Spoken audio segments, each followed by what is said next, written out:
식품과 약초를 가지고 치료하는 연구를 했고요. 관련 특허 10건 제출, 지적재산권 형성만을 위해서 발표합니다. 제가 위경련이 생길 때 제가 이렇게 여러 가지 방법을 찾다가 해결책을 찾았다고 말씀을 드렸죠. 대파하고 대추는 서로 상극이어서 이것을 끓이면 힘이 하나도 없어집니다. 그 복용하면 끓여서 물 한번 해보세요. 힘이 완벽하게 빠지지. 근데 그러고 나서 이제 대추 생강을 끓인 물을 이렇게 드시면은 다시 회복이 됩니다. 그래서 이게 신기하죠.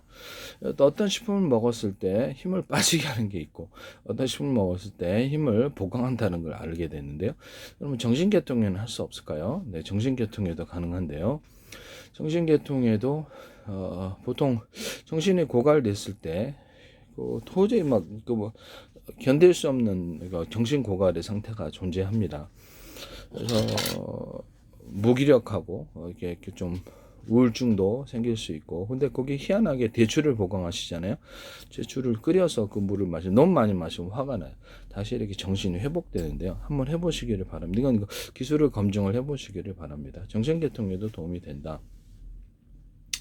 커피하고 생강하고 끓여서 또는 커피하고 대추하고 끓여가지고 정신을 회복할 수 있냐라고 했을 때 그렇다. 운동 능력도 커피 생강 대추 해가지고 도움이 되더라.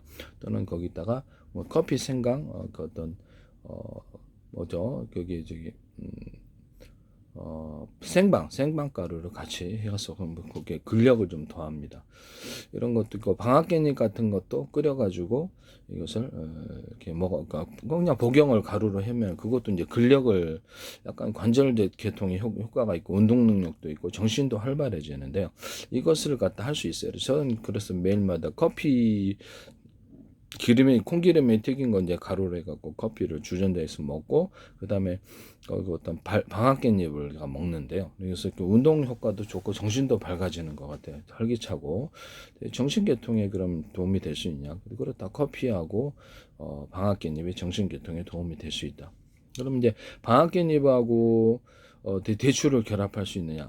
그렇죠. 오케이입니다. 방앗깻잎하고 대추를 결합해서 정신계통에 도움이 되거나 방앗깻잎하고 커피하고 커피하고 방앗깻잎하고 커피하고도 도움이 된다. 또는 대추하고도 커피하고 결합하면 이것도 정신계통에 도움이 된다. 에너지를 회복해 준다는 거죠. 대추 단독으로도 가능한데 그러면 기술 구조가 핵심이 무엇이냐 했을 때 대추입니다. 네, 대추인데 대추에다가 다른 걸 보강하셔서 정신계통에 이렇게 에너지를 회복하는 식품으로 만드시면 제 기술입니다. 문제는 대추를 많이 먹었을 때 오히려 복용량이라 그러나요? 많이 먹었을 때 화가 나는데요. 그래서 제일 어떤 게 좋으냐 그러면 대추를 생으로 이렇게 끓여서 드시는 것보다 생으로 이렇게 해서 드시면 돼요. 또는 대추 생강을 끓여가지고 그 물을 에너지 보강 식품으로 해서 정신계통에 도움이 되는 쪽으로 할 수 있느냐 그러면 오케이, 그렇습니다. 그렇게 하시면 제 기술입니다. 또는 정신계통 운동 능력도 주고 정신계통에 도움이 되는 커피, 방앗개잎 이런 것들도 도움이 되거나 사과가루를 곁들일 수도 있습니다. 또 커피 생강 이런 것들도 도움이 되고요. 그와 같이 하시면 제 기술이 되겠어요. 정신계통에도 이런 부분을 이해를 해야 된다. 맞습니다. 그 다음에 정신건강에 도움이 될 수 있는 것을 보조식품으로 마약 같은 거 복용하신 분은 이게 도파민이 한꺼번에 분비가 되어서 식품 보강이 필요한데요.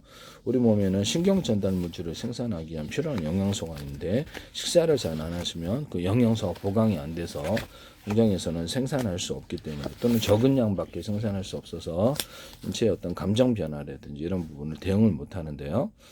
사과, 생밤, 키위가루, 체다 치즈 가루가 되겠습니다. 이거를 이제 가루로 키위가루는 골드 키위가 날 것 같은데 이렇게 가서 보강을 하시면 그거는 식품으로 좀 보강을 하시고 커피 생강가루 또는 사과가루를 곁들일 수 있습니다. 여기다가 이제 커피 방앗깻잎을 할 수도 있거나 대추하고 방앗깻잎을 결합할 수도 있습니다. 이렇게 하시면 제 기술이 되겠습니다. 이제 이렇게 약간 에너지를 보강한다 그랬을 때 아까쯤에 제가 이렇게 어떤 위경련 일어났을 때도 대추 생강 먹으면 다시 몸에 힘이 하나도 대파하고 대추 끓이면 상극인데 몸에 힘이 하나도 없어진다. 완전히 없어져. 한번 해보세요. 신기하게 일어나는 힘도 없어요. 그다음에 대추하고 생강을 끓인 물을 같이 곁들여 드시면 그다음부터 몸에서 이렇게 에너지가 일어난다. 그래서 어떤 식품을 먹을 때 에너지를 부여할 수도 있고 에너지를 부여하지 않을 수도 있다. 힘을 뺄 수도 있다는 걸 알게 됐다는 거죠. 여러분도 식사를 좀 굶어 보십시오. 에너지가 생기나. 그래서 어떤 음식을 통해서 에너지를 줄 수 있느냐는 그렇다. 음식을 통해서 이완 구조를 할 수 있거나 음식을 통해서 어떤 그 부교감 신경을 항진시키거나 또는 교감 신경을 항진시킬 수 있다는 걸 알게 됐는데요. 뭐 근육으로 얘기를 하자면 근육의 수축을 강하게 해주거나 근육을 이완시켜 주거나 이런 방식이 되겠습니다. 그게 이제 가능하다는 걸 알게 됐다는 거죠. 이게 어떤 기술을 연구를 하면서 그래서 제가 인체 정신에도 이렇게 좀 에너지를 좀 보강하거나 에너지를 보강하자. 이것은 기술을 검증해 보시라. 이것은 이제 정신과 약으로서 식품이니까 별다른 부작용은 없어요. 제가 사용해 본 거, 저도 이제 에너지가 고갈될 때 대추를 씹어 먹는데요. 이게 끓여서 먹는 것보다 이게 낫더라고요. 그래서 대추 단독으로 너무 많이 먹으시면 화가 나요. 그래서 오히려 막 신경질이 나는데요. 그래서 좀 저도 복용량이라는 게 참 중요하다는 걸 알게 됐어요. 그래서 대추하고 생강을 끓여서 그거를 좀 드셔보시라.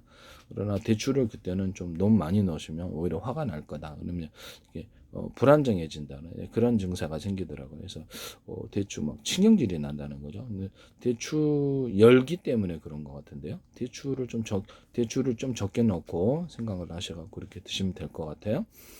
대추는 그래서 에너지가 없다 정신고갈하면 대추를 이렇게 먹는다는 거죠. 그래서 이렇게 해서 정신계통이나 이런 부분에 도움을 줄 수 있다. 이 기술을 쓰시면 제 기술이 되겠어요. 나의 기술을 도덕질에 상업화시키지 맙시다. 기술은 확실합니다. 저는 효과 없는 걸 하지 않습니다.